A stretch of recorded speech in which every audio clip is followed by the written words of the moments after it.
ఓ గుడిసెను కూడా కొనుక్కునే స్తోమత లేని ఈ అనాథ ముందు ఊళ్ళోనే అతిపెద్ద డాన్ అయిన ఇర్ఫాన్ బాయ్ చేతులు జోడించి ఎందుకు కూలబడ్డాడు? ఓ మామూలు డెలివరీ బాయ్ అయిన ఈ అభినవ్ తలరాత ఎలా మారిందంటే రాత్రికి రాత్రే తను మాఫియా కింగ్ అయిపోయాడు. కానీ ఈ రహస్యం తన కుటుంబానికి తెలియదు.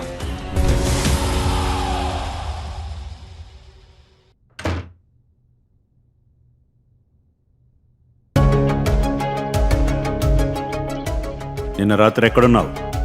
అది తాతయ్య, నిన్న మా ఫ్రెండ్ పార్టీ ఉంటే నిన్న రాత్రి లేట్ అయిందని అక్కడే పడుకున్నాను. అవునా? ఉద్యోగం ఎలాగూ లేదు, ఇక తిరుగుడు కూడా మొదలైందా? అభినవ్ ఓ మామూలు డెలివరీ బాయ్. తన పెళ్లి ఊళ్ళోనే అమాయకురాలు ధనవంతుల బిడ్డ అయిన అనన్యతో జరిగింది. కానీ ఈ పెళ్లితో తన ఫ్యామిలీలో ఎవరూ సంతోషంగా లేరు. ఆ కుటుంబ పెద్ద చంద్రశేఖర్ కి తప్పనిసరి పరిస్థితిలో అనన్య పెళ్లి అభినవ్తో చేయాల్సి వచ్చింది. కానీ తను కూడా అభినవ్ని అవమానించేందుకు చూస్తూనే ఉన్నాడు. ఒళ్ళు దగ్గర పెట్టుకుని విను, నేను బయటకెళ్తున్నా. తిరిగి వచ్చేసరికి ఈ ఇల్లంతా బాగా శుభ్రం చేసి ఉండాలి, లేకపోతే నీ కాళ్ళు వెరగొడతాను. పోయి ఇక్కడి నుంచి. అభినవ్కి చాలా రోజుల తర్వాత ఇంట్లో ఒంటరిగా ఉండే అవకాశం దొరికింది. తనకు ఇలా ప్రశాంతంగా ఉండటం అంటే ఇష్టం. అభినవ్ తన కోసం మ్యాగీ చేసుకుని తిన్న తర్వాత ఒళ్ళు మరిచి నిద్రపోయాడు. సాయంత్రం అదే పనిగా మోగుతున్న కాలింగ్ బెల్కి నిద్రలేచాడు. తలుపు దగ్గర తన భార్య అనన్య ఉంది. తను అభినవ్ చెదిరిపోయిన జుట్టు, నలిగిన బట్టలు చూసిన వెంటనే అడిగింది, నువ్వెప్పుడు తిరిగొచ్చావు? నువ్వు రోజంతా ఇంట్లోనే పడుకున్నావా? లేదు లేదు, నేను మధ్యాహ్నమే వచ్చాను. ఇంతకీ నీకు నీ అన్న నుంచి ఫోన్ వచ్చిందా లేదా?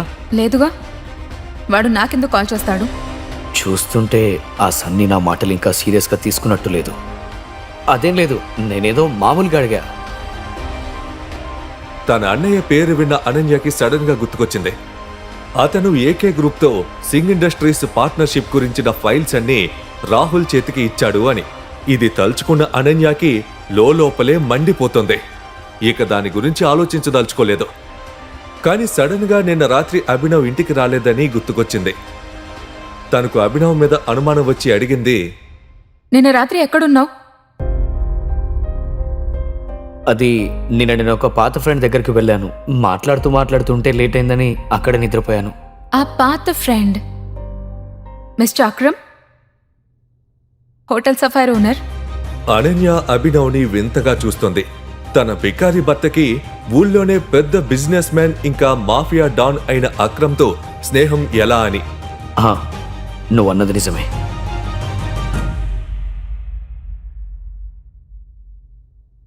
నిజానికి నాకు తెలీదు నీకు మిస్టర్ అక్రమ్తో పరిచయం ఎలా అయిందో.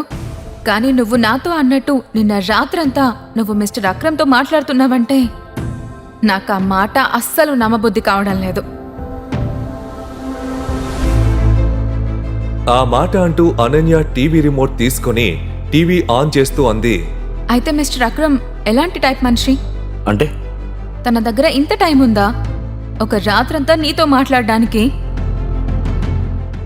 నీకేమనిపిస్తోంది? నువ్వు నాకేం చెప్పినా కూడా నమ్మేస్తాను అనా? ఎనీవే, నాకు ఆకలేస్తోంది. నాకోసం ఏమన్నా ఉండు. అభినవ్ అనన్యకి ఫేవరెట్ అయిన పాస్తా చేయడానికి రెడీ అయిపోయాడు. అప్పుడే కాలింగ్ బెల్ మోగింది. చంద్రశేఖర్ కూడా ఇంటికి తిరిగి వచ్చాడు. అభినవ్ని చూసిన చంద్రశేఖర్ ఎప్పట్లాగే అసహ్యంగా రియాక్ట్ అయ్యాడు. నేరుగా వెళ్లి అనన్య ముందు బాధగా కూలబడ్డాడు. తాతయ్య, ఏమైంది? మీ మూడెవరు ఆఫ్ చేశారు? ఇంకా ఎవరున్నారమ్మా? వాడే అవుతాడు కదా. వాడు జీవితంలో ఏం నేర్చుకోలేదు, పెద్దల మాటల్ని అశ్రద్ధ చేయడం తప్ప. తాతయ్య, ఇంతకీ ఏమైంది? మీరు నాతో చెప్పండి. నేను ఇప్పుడే వెళ్ళి వాడు అంతు చూస్తాను. అంతు చూడాల్సిన పనేం లేదు. నేను మీ ఇద్దరి గురించే కంగారు పడుతున్నాను. మీ ఇద్దరి ఐవీఎఫ్ ప్రాసెస్ చాలాసార్లు ఫెయిల్ అయింది. నా అనుమానం ఏంటంటే అభినవ్లో ఏదో జెనెటిక్ డిజార్డర్ ఉందని.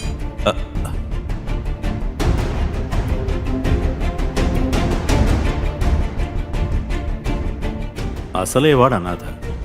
ఫ్యామిలీ ఎవరో తెలీదు. వాడి జీన్స్లో ఫాల్ట్ ఉండుంటుంది. ఆ మాట అంటున్న చంద్రశేఖర్ దృష్టి కిచెన్ వైపు వెళ్ళింది. అక్కడున్న అభినవ్కి వినపడేలా గట్టిగా, అరే నా ఉద్దేశం ఏంటంటే అభినవ్ ఓసారి తన ఫిజికల్ ఎగ్జామినేషన్ చేయించుకోవాలి.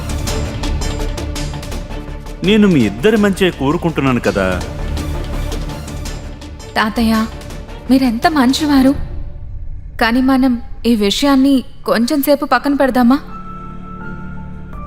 అయినా నా మీద వర్క్ లోడ్ చాలా చాలా ఉంది. ఇప్పుడిప్పుడే నా కంపెనీ ఫైనాన్షియల్ క్రైసిస్ నుంచి బయటపడింది. నేను ఇప్పుడు కంపెనీ మీద దృష్టి పెట్టాలి, పిల్లల మీద కాదు. తల్లి, నువ్వు ఈ విషయాన్ని పక్కన పెట్టమంటున్నావా? అరే 2 ఏళ్లు దాటిపోయింది నీకు పెళ్ళై. చాలాసార్లు మీ ఐవీఎఫ్ ప్రాసెస్ ఫెయిల్ అయింది కూడా. ఇంత జరిగా కూడా ఆగమంటావా? అరే జనాలకు జవాబు నేను చెప్పాలి, వాళ్ళ సలహాలు నేను వినాలి. అలా అయితే కనుక ఇక నుంచి జనాలకు జవాబు నువ్వే చెప్పు. తాతయ్య ప్లీజ్, నాకు ఈ టాపిక్ గురించి మాట్లాడాలని లేదు. అనన్య, తనకిష్టమైన పాస్తా చూసిన అనన్య మొహం మీద చిరునవ్వు వచ్చింది. అభినవ్ తనను పట్టించుకుంటాడని మొదటిసారి అనిపించింది. నిజానికి అభినవ్ 2 ఏళ్ల నుంచి తనని చూసుకుంటున్నాడు, కానీ తన వంక చూసిందే లేదు కదా. ఇవాళేమో పాస్తా లాంటి చిన్న విషయం తనకి నచ్చేసింది. అభినవ్ అనన్యల కళ్ళు కలుసుకున్నాయి. అనన్య అతనికి ఒక థ్యాంక్ యూ చెప్పింది. అభినవ్కి కూడా అనిపించింది అనన్య తనను ఫ్యామిలీగా అంగీకరించడంలో ఒక అడుగు ముందుకు వేసింది అని. ఆ క్షణం అనన్య తనని తాను ఎంతగా మర్చిపోయిందంటే తమ వైపు అసంతృప్తిగా చూస్తున్న తాతయ్యని కూడా పట్టించుకోలేదు. ఇప్పటికిప్పుడు నీకు ఫిజికల్ ఎగ్జామినేషన్ అవసరమేం లేదులే. మనం దీని గురించి తర్వాత ఆలోచిద్దాం. నేను కూడా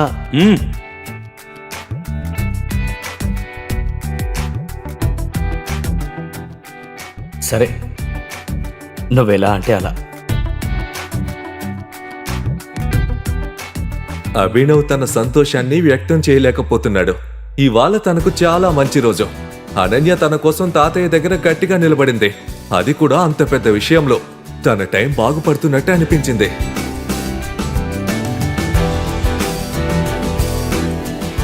ఇష్టం లేకపోయినా కూడా అనన్య అభినవ్ వైపు అట్రాక్ట్ అవుతుంది.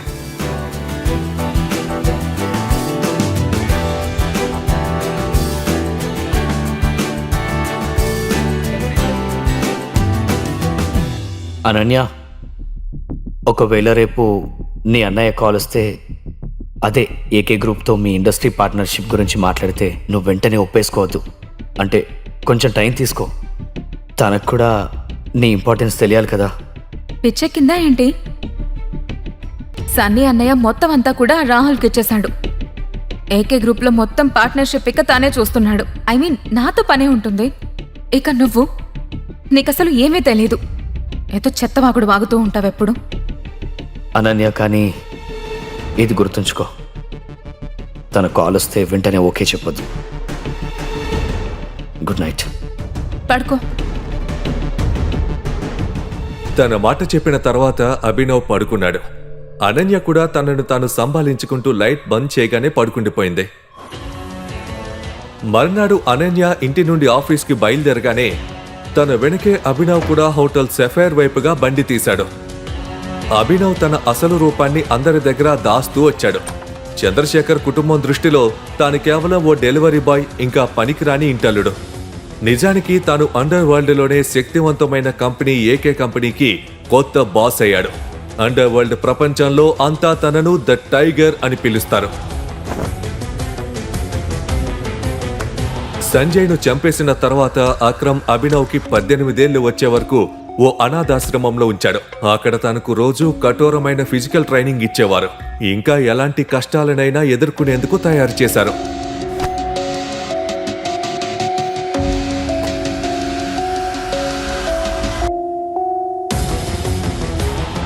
తన తండ్రి సంజయ్ ఆ కంపెనీకి ప్రాణంగా ఉండేవాడు. కానీ సంజయ్ హత్య తర్వాత కంపెనీ బాధ్యతలు తన ప్రాణ స్నేహితుడు అక్రమ్ చేతిలోకి వచ్చాయి. ఎప్పుడైతే అక్రమ్కి అభినవ్ సామర్థ్యం మీద నమ్మకం కలిగిందో తనను ఆ మాఫియా కింగ్ గద్దె మీద కూర్చోబెట్టాడు. కానీ తనెవరో ఎవరికీ చెప్పొద్దు అనే షరతు కూడా పెట్టాడు. ఆ షరతుని దాటితే కనుక అభినవ్ ఆ కంపెనీ నుంచి తప్పుకోవాల్సి ఉంటుంది. అయినా ఆఫీస్లో ప్రశాంతమైన వాతావరణం, మరీ ముఖ్యంగా అతని అండర్లో ఎఫిషియెంట్ సెక్రటరీ ఉండి అన్ని పనులు చేస్తూ అతను ఏ పని చేయాల్సిన అవసరం లేకుండా ఉండటం అదృష్టం కదా అనుకున్నాడు.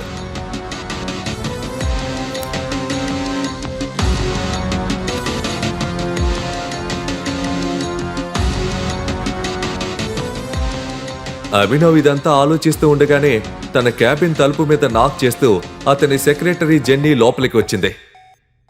ఇవాళ తను చాలా అందంగా ఉంది. కానీ ఈసారి జెన్నీ అభినవ్ తన వైపు ఎక్కువసేపు చూసే అవకాశం ఇవ్వకుండా వెంటనే అంది, టైగర్, శేఖర్ ఫ్యామిలీ ఏకే గ్రూప్తో పార్ట్నర్షిప్ కోసం ఎవరినో పంపారు. తన పేరు రాహుల్ అంట. వాడిని వెళ్ళమని చెప్పు. ఓకే.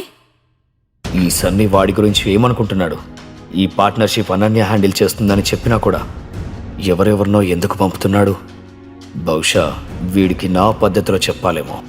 రాహుల్ ఏమో ఏకే గ్రూప్ లగ్జరీ ఆఫీస్లో ఫస్ట్ ఫ్లోర్లో వెయిట్ చేస్తున్నాడు. కానీ నందిత తనని వెళ్ళిపోమని చెప్పగానే అది రాహుల్కి చాలా ఇన్సల్టింగ్గా అనిపించింది. ఫెయిల్యూర్ న్యూస్తో రాహుల్ తిరిగి వెళ్ళి అక్కడ జరిగిందంతా సన్నీ దగ్గర చెప్పగానే తన మొహం కోపంతో ఎర్రబడింది. సన్నీ ఇప్పుడు పూర్తిగా హెల్ప్లెస్గా ఉన్నాడు. తన దగ్గర ఇప్పుడు అనన్యకి కాల్ చేయడం తప్ప మరో ఆప్షన్ మిగల్లేదు. అక్కడ అనన్య తన తాతయ్యతో కలిసి షాపింగ్ చేస్తుంది. అప్పుడే తన ఫోన్ మోగింది. సన్నీ దగ్గర నుంచి కాల్ రావడం తను చూసింది. అనన్య కాల్ లిఫ్ట్ చేస్తూనే లౌడ్ స్పీకర్లో పెట్టింది. హా చెప్పన్నయ్యా. అనన్య, నీ అన్నకు నీ నుంచి ఒక హెల్ప్ కావాలి. నాకు హెల్ప్ చేస్తావు కదా? హెల్పా? అది నాకేం అర్థం కాలేదు. అది ఏంటంటే మనకి ఏకే గ్రూప్కి మధ్య పార్ట్నర్షిప్ జరుగుతుంది. దాని గురించి నేనేం డిసైడ్ అయ్యానంటే ఇవాళ నుంచి ఆ మొత్తం డీల్స్ అన్నీ నువ్వే హ్యాండిల్ చేయాలి. 1 minute. నువ్వు రేపే ఏకే గ్రూప్ ఆఫీస్కి వెళ్ళి అక్కడ వాళ్ళతో మాట్లాడాలి. మనం వీలైనంత త్వరగా కొత్త ఆర్టిస్టుల ప్యాకేజింగ్ కాంట్రాక్ట్పై సైన్ చేయాలి. ఇది విన్న అనన్యకు నిన్న రాత్రి అభినవ్ అన్న మాటలు అకస్మాత్తుగా గుర్తుకు రావడం మొదలైంది. తన కాల్ వస్తే వెంటనే ఓకే చెప్పొద్దు. సారీ అన్నయ్య. అయితే మీరు ఈ మ్యాటర్ని చూడమని రాహుల్కి కదా చెప్పారు. నాకేమనిపిస్తుందంటే సగం పని పూర్తయింది కాబట్టి తననే చేయనివ్వండి. అదేంటంటే నలుగురు ఒకే పాయసం చేస్తే అది పులిహోర అయిపోతుంది. సరే అన్నయ్య, నాకు ఇంకా చాలా పని ఉంది, తర్వాత మాట్లాడతాను. హలో,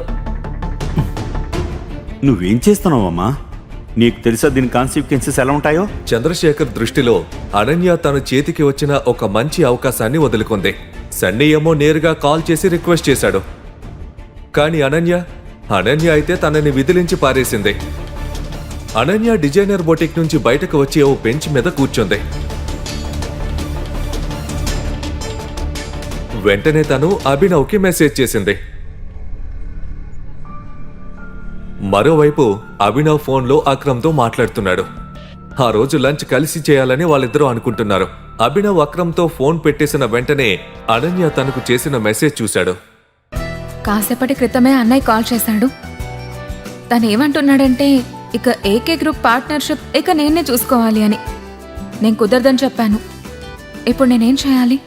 అభినవ్ ఈ మెసేజ్ చూడగానే తన రోజు సంతోషంతో ఒక పూల తోటలా మారిపోయింది. తన భార్య తన మాటలు వినడం, ఒప్పుకోవడం చేస్తుందనే విషయం చాలా బాగుంది. ఇప్పుడు నువ్వు కొంచెం వెయిట్ చేయాలి. కంగారు పడకు. ఇవాళ కాకపోయినా రేపైనా మీ అన్నయ్య మళ్ళీ నిన్ను కాంటాక్ట్ చేయడానికి ప్రయత్నిస్తాడు. కానీ ఎప్పటి వరకైతే తను నీ లాభం గురించి మాట్లాడాడో అప్పటి వరకు ఒప్పుకోవద్దు. తన కండిషన్స్ ఒప్పుకోవాలంటే తను నీకేమైనా ఇవ్వాలి.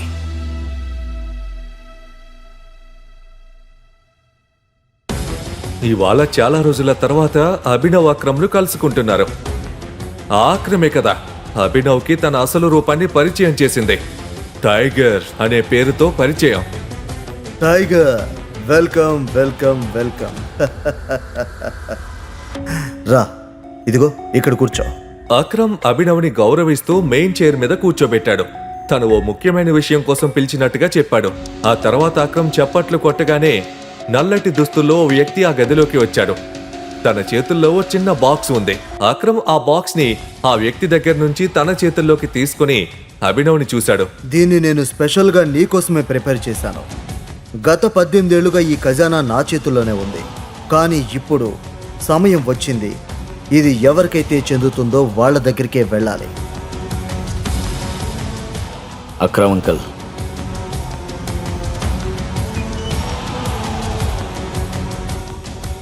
నేను ఈ ఖజానా తీసుకోను. స్పెషల్గా నేను నీకోసమే చేయించాను. సమయం వస్తే ఇది నీకు చాలా ఉపయోగపడుతుంది.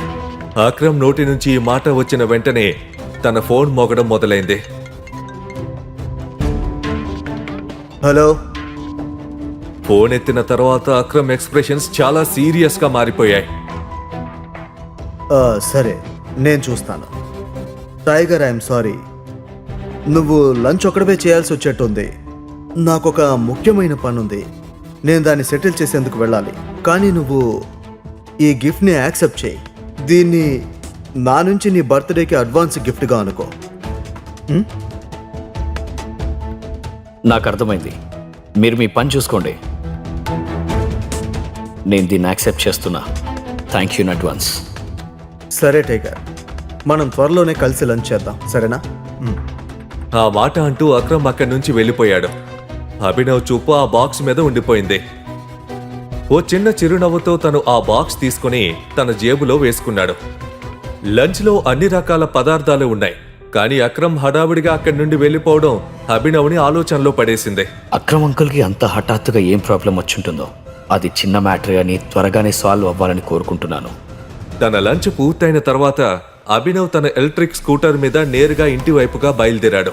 ఇంటికి వెళ్లిన తర్వాత తను ఆ బాక్స్ ఓపెన్ చేసి చూడగానే అందులోంచి ఓ విచిత్రమైన సువాసన రావడం మొదలైంది. ఆ వాసన చూసిన అభినవ్కి బుర్ర తిరిగిపోయింది. ఆ స్మెల్ తనకు చాలా ఆకర్షణీయంగా అనిపిస్తోంది.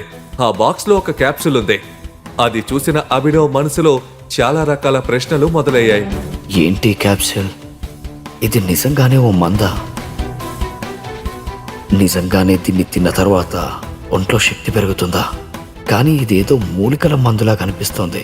పోనీ ఎవరన్నా అక్రమ్ అంకుల్ని వెర్రివాడిని చేసి దీన్ని అడ్డగట్టారా? ఆ క్యాప్సూల్ తీసుకోవాలి అని అభినవ్ అనుకున్నాడు. అతను ఆ క్యాప్సూల్ నోట్లో ఉంచుకోగానే తనకు నీళ్ల అవసరం కూడా పడలేదు.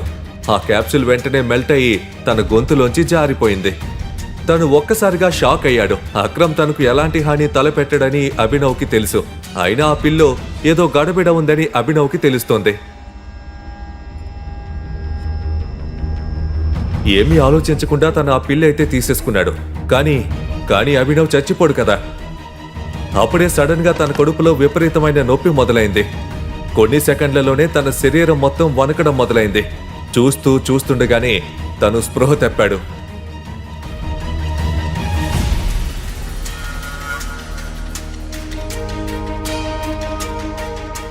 తను కళ్ళు తెరిచి చూసేసరికి దాదాపు రాత్రి అయింది. అభినవ్ కళ్ళు తెరుచుకోగానే సడన్ గా తనకు విపరీతమైన వాసన వచ్చింది. ఆ సమయంలో తన బట్టలు మొత్తం తడిసిపోయాయి. వాటి నుంచే వాసన వస్తుంది. తనకది చాలా డిస్గస్టింగ్ గా అనిపిస్తోంది. అభినవ్ దగ్గర ఆలోచించేందుకు అసలు టైం లేదు. తను షవర్ చేయడానికి బాత్రూంకి వెళ్ళిపోయాడు. తన ఒళ్ళు శుభ్రం చేసుకోవడానికి తనకు గంట పైనే పట్టింది. కొత్త బట్టలు వేసుకుని తను బాత్రూం నుండి బయటకు వచ్చాడు. కళ్ళు తిరిగి పడినప్పుడు తాను పడిపోయిన చోట ఎల్లో కలర్లో లిక్విడ్ పేరుకొని కనిపించింది. దాని నుంచి విపరీతమైన వాసన వస్తుంది. దాన్ని శుభ్రం చేసేందుకు అభినవ్కి ఇంకో 6 గంట పట్టింది. అక్రమ్ అంకుల్ని ఎవరో వెర్రోడించేశారు. పని చేయకపోగా దీన్ని తీసుకుంటే నొప్పే మిగిలింది. దానికి తోడు ఈ కంపు. ఈ మందుకు ఇంకెన్ని సైడ్ ఎఫెక్ట్స్ ఉంటాయో కూడా నాకు తెలియడం లేదు. గదిని శుభ్రం చేయడం పూర్తవగానే అనన్య చంద్రశేఖర్ ఇంటికి వచ్చారు. మంచి షాపింగ్ అయింది హా. కదా. టైం కూడా అయింది. అవును, అన్నీ దొరికాయి. సరిగ్గా టైంకి. నువ్వు వంట చేసేసావా? అది కాస్త పనిలో పడి వంట చేయలేకపోయాను. నేను అనుకుంటున్నాను అది మనం బయట తినేందుకు వెళ్ళొచ్చు కదా. అవునా? ఇంతకు ముందు ఇలాంటి కారణాలు వినిపించేవి కాదే. నువ్వు రోజంతా ఇంట్లోనే ఉంటావు. పని చేయడానికి ఏం లేదు. చూస్తుంటే మన రాజాబాబు ఈ మధ్య కాస్త బిజీగా ఉంటున్నట్టున్నాడే. అనన్య కూడా అభినవ్ మాటలు అంతగా రుచించలేదు. కానీ కొన్ని రోజులుగా అభినవ్లో మార్పు చూస్తున్న అనన్య తనని తిట్టలేకపోతుంది. అందుకే తాతయ్యతో అంది, యాక్చువల్లీ తాతయ్య, నేను కొద్ది రోజుల నుంచి ఇదే అనుకుంటున్నాను. మనం ఈరోజు బయటికి వెళ్ళి తిందామా? అనన్య చేసిన ఈ పనితో అభినవ్కి అర్థమైపోయింది తనకి ఆమె అండగా ఉంటుందని. అభినవ్ మనసు గాల్లో తేలిపోసాగింది.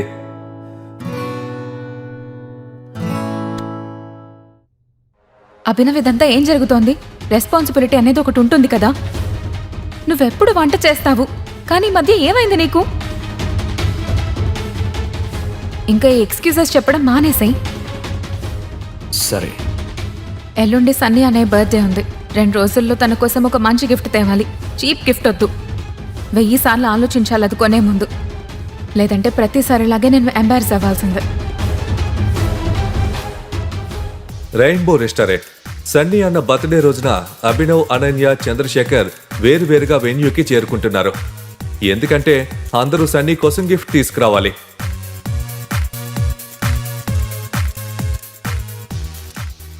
టైం ఎంత చూసావా? అభినవ్ అంతవరకు రాకపోవడంతో అనన్య తన కోసం వెయిట్ చేస్తోంది. ఈసారి తను కూడా గిఫ్ట్ ఇస్తానని, అది కొత్తగా ఉంటుందని అభినవ్ అనన్యకి ప్రామిస్ చేశాడు. కానీ ఆ తర్వాత కూడా అనన్య మనసులో చాలా అనుమానంగానే ఉంది. కానీ ఎప్పుడైతే తను అభినవ్ తన చేతిలో ఓ ఆర్డినరీ చెక్క పెట్టి తీసుకుని రావడం చూసిందో తన మొహం కోపంతో ఎర్రబడిపోయింది. ఏంటి అభినవ్? కనీసం నువ్వు బాక్స్ అయినా గిఫ్ట్ ప్యాక్ చేయించాల్సింది కదా. అది నాకైనా ప్యాక్ చేయించాలని లేదు. పైగా నా దగ్గర టైం కూడా లేదు ప్యాక్ చేయించడానికి. అయినా వదిలి, ఈ బాక్స్ ఎలా ఉంటే మాత్రం ఏంటి? బాక్స్ లోపల ఏం పెట్టానో అదే ముఖ్యం కదా. సరే, మరి అంతా సన్నీ అన్నయ్య గిఫ్ట్ ఇచ్చేటప్పుడే ఈ బాక్స్ ని కూడా వాటితో పాటు పెట్టేశావు నువ్వు. ఈసారి నాకు ఏ డ్రామా కుదరదు. సరే, విసుగ్గా ఉంది. నువ్వెలా అంటే అలా. సన్నీ బెస్ట్ ఫ్రెండ్ అయిన రాహుల్ ఇదంతా చూస్తున్నాడు. పద. అభినవ్ని అవమానించేందుకు దొరికిన ఈ అవకాశాన్ని తన చేతిలోంచి వదులుకోదలుచుకోలేదు. ఇప్పుడు ఈ బికారి కూడా పార్టీలకు వస్తాడా? రాహుల్, అభినవ్ నా భర్త. కబర్దార్ తనను అవమానిస్తే గనక. లుక్ అనన్య, నేను నీ ఫీలింగ్స్ని హర్ట్ చేయాలనుకోవడం లేదు. కానీ ఈ బికారికి తెలియాలి కదా వీడి పెళ్లి ఓ కోటీశ్వరుల పిల్లతో జరిగిందని. ఎప్పటి వరకు ఇలా బికారిలా తిరుగుతూ ఉంటాడు? నువ్వు నీ పనేంటో చూసుకో. నేను ఇక్కడ సీన్ క్రియేట్ చేయదలుచుకోలేదు. చెత్త వాగొద్దు. నీ స్థాయి ఏంటో తెలుసుకుని మాట్లాడు. మర్చిపోకు, నువ్వు మామూలు డెలివరీ బాయ్వే. అనన్యతో పెళ్ళైందని గాల్లో ఎగురుతున్నావా? నీకు దాంతో పనేం లేదు. నేను ఎంత పెద్ద యూజ్లెస్ నో, కానీ నీకంటే నేను చాలా బెటర్. నిన్ను ఏకే కంపెనీ చెత్తలాగా చూసి వాళ్ళ ఆఫీస్ నుంచి గెంటేశారు కదా.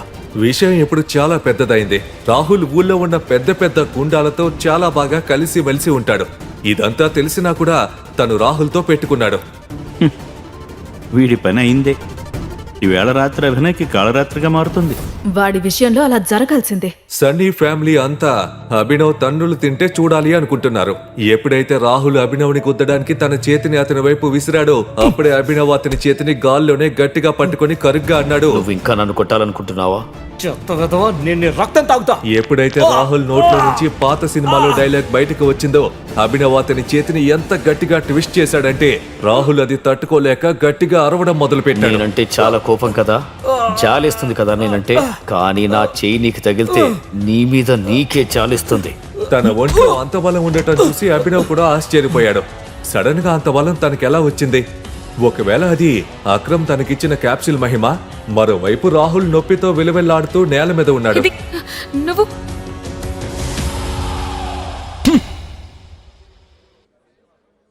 నువ్వు నీ గురించి ఏమనుకుంటున్నావు? ఇవాళ సన్నీ పుట్టినరోజు, సంతోషంగా ఉండాల్సిన రోజు. అభినవ్ కూడా చంద్రశేఖర్ ని కోపంగా చూస్తున్నాడు. రే, ఇవాళ నేను నీ ప్రాణాలు తీయకపోతే నేను నా పేరు మార్చుకుంటాను, గుర్తుపెట్టుకో. ఆ మాట అంటూ రాహుల్ తన ఫోన్ బయటకు తీశాడు. ఓ నెంబర్కు డయల్ చేశాడు. అభినవ్ ఇంతవరకు చంద్రశేఖర్ చేసిన అవమానాలన్నీ సహించాడు. ఇక తన వల్ల కాదు. 2 ఏళ్ళైంది నాకు అనన్యకి పెళ్ళయి. నీకు ఎప్పుడు కూడా నా కాంట్రిబ్యూషన్ కనిపించలేదు. ఎప్పుడు నన్ను అవమానిస్తూనే వచ్చారు, నీచంగా చూశారు. కానీ ఈ దెబ్బను ఎప్పటికీ మర్చిపోను. ఏ కుక్కనైతే మీరు 2 ఏళ్లు పెంచారో ఆ కుక్క ఇప్పుడు వెళ్ళిపోతుంది. అదప్పుడు అరుస్తూ కాదు, కరుస్తూ వెళ్ళిపోతుంది. మీ ఇంటికి నేను తిరిగి రావాలనుకుంటే గనక ఆ సన్నీ నన్ను క్షమించమని అడగాలి. నా కాళ్ళ మీద పడాలి, వాడి ముక్కు నేలకి రాయాలి. అనన్య చూపంతా అభినవ్ మీదే ఆగిపోయింది. అభినవ్ అలా ప్రవర్తించడం చూసిన తనకి తను పూర్తిగా మారిపోయాడని అనిపించింది, ఓ అపరిచితుడిలాగా. మరోవైపు అభినవ్ మాటలు విన్న వాళ్ళంతా ఒక్కసారిగా షాక్ లో ఉండిపోయారు. అభినవ్ లాంటి బికారి నోటి నుంచి అలాంటి మాటలు వస్తాయి అని ఎవ్వరూ ఊహించనే లేదు. ఎక్కడికి వెళ్తున్నాడు? ఆపండి. నిన్నెక్కడి నుంచి వెళ్ళమని ఎవరు చెప్పారు? నువ్వెక్కడే ఉండు. ఇంకా చూడు ఏం జరుగుతుందో. రాహుల్ తన మాట పూర్తి చేశాడో లేదో అప్పుడే రెయిన్బో రెస్టారెంట్ దగ్గరికి కొన్ని కార్లు వచ్చి ఆగాయి. రాహుల్ అభినవ్ను చంపడానికి సుఫారీని ఊళ్ళోనే భయంకరమైన గుండా ఇర్ఫాన్ చేతికి ఇచ్చాడు. ఇర్ఫాన్ తన మనుషులతో కలిసి కోపంగా లోపలికి రాగానే రాహుల్ తనతో అన్నాడు, ఇర్ఫాన్ భాయ్ ఫైనల్లీ వచ్చేసారా? చెప్పు రాహుల్, ఏంటి ప్రాబ్లం? ఇక్కడ ఎవరిని లేపేయాలి? అదిగో ఆ విధంగా ఇర్ఫాన్ భాయ్.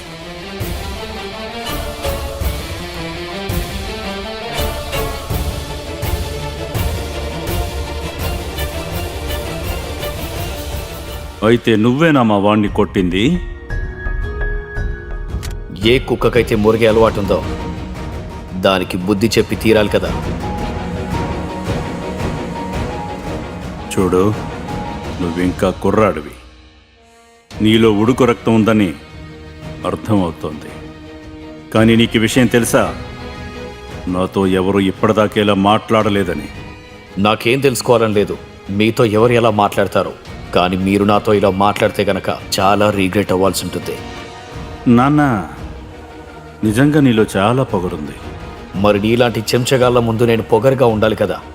అభినవ్ మొహంలో కొంచెం కూడా భయం కానీ బెరుకు కానీ లేవు. తనలో ఏదో దెయ్యం వచ్చి చేరినట్టే ఉన్నాడు అతను. నువ్వు ఇంకా నన్ను గుర్తుపట్టలేదా ఇర్ఫాన్? ట్రై చేయి. ఇర్ఫాన్ అభినవ్ వంక చూస్తూనే ఉన్నాడు. ఎందుకో కానీ ఇర్ఫాన్కి ఇంతకు ముందే అభినవ్ని చూసినట్టు అనిపిస్తోంది. రేయ్, నీకు ఎంత ధైర్యం అలా మాట్లాడడానికి? నేను చూస్తాను వీడిని. ఇర్ఫాన్ బాయ్ పరువు పోవడం చూసి తన చెంచాలు అభినవ్ మీద విరుచుకుపడ్డారు. ఆ గొడవలో అభినవ్ చేతికి ఉన్న రింగ్ కింద పడి దొర్లుకుంటూ ఇర్ఫాన్ బాయ్ కాళ్ళ దగ్గరకు వెళ్లి ఆగింది. ఇర్ఫాన్ ఆ ఉంగరాన్ని చూడగానే ఒక్కసారిగా తను నిప్పుల మీద కాలు పెట్టినట్టయింది.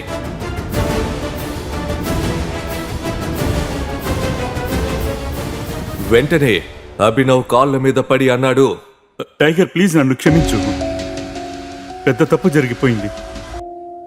ఇప్పుడు అభినవ్ వెనుక రహస్యం అందరికీ తెలిసిపోతుందా? తన అసలు రూపం ఏంటో అందరికీ చెప్పాల్సి ఉంటుందా? అభినవ్ ఇర్ఫాన్ ని క్షమించి వదిలేస్తాడా? రాహుల్ కి అభినవ్ అసలు ఎవరో తెలిస్తే ఏం జరగబోతుంది? అసలు ఏకే గ్రూప్ తో అభినవ్ సంబంధం ఏంటి? తనకి అక్రమ్ ఇచ్చిన క్యాప్సూల్ కి సైడ్ ఎఫెక్ట్ ఏమైంది? మీరు ఈ రహస్యాలన్నిటికీ ఒకే ఒక్క క్లిక్ దూరంలో ఉన్నారు. వెంటనే ఈ కింద ఇచ్చిన ఇన్స్టాల్ బటన్ క్లిక్ చేయండి. ఇంకా డౌన్లోడ్ చేసుకోండి పాకెట్ ఎఫ్ఎం మరియు ఉచితంగా వినండి బ్లాక్ బస్టర్ కదా టైగర్ రిటర్న్స్ కేవలం మీ పాకెట్ ఎఫ్ఎం లోనే.